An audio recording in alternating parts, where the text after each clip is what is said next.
Hi everybody, my name is Bram Desmet, CEO of Solventure, and today I want to talk about how can leading indicators improve your financial forecast.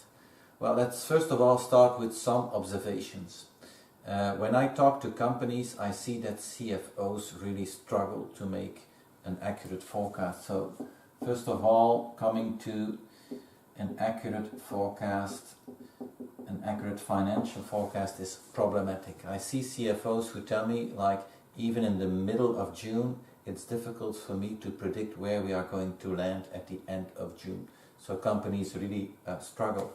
The second observation is that financial forecasts today are typically short term. So we typically look at the current running fiscal quarter and we have little visibility on the next fiscal quarter. So if I'm in January, I probably have a good vision on January, February, March. If I'm March, I have a good view on March, but I have little information about April and the next months. So it's very short-term oriented, typically because it is a bottoms-up process where salespeople need to individually give their inputs. How can leading indicator forecasts improve your situation? Well, first of all, leading indicator forecasting leads to more accurate forecast. And how does that come? Because we take into account more information. We really look into what are the drivers of your sales, how can we incorporate these drivers into the forecast, and as a result we come to more accurate forecasts. That's basically why we developed this approach in this tooling.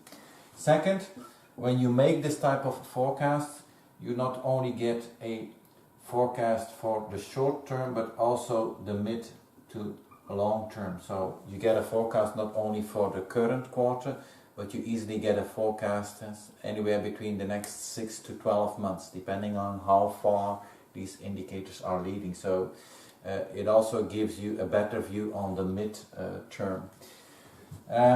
Third important point is that you get a good insight on what are the drivers.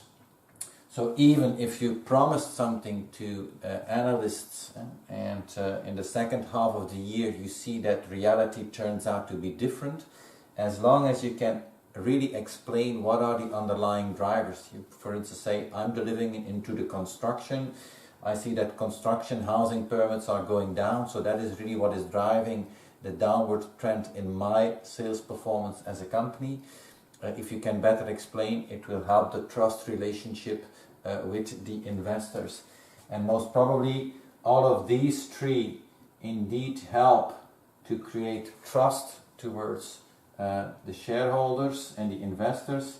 Trust basically is what your equity story is about, so better trust will improve your equity story. So these are really the reasons how we believe leading indicators can improve your financial forecast. So a short update on this one, and we will be back with more explanations on other leading indicator topics. Thank you.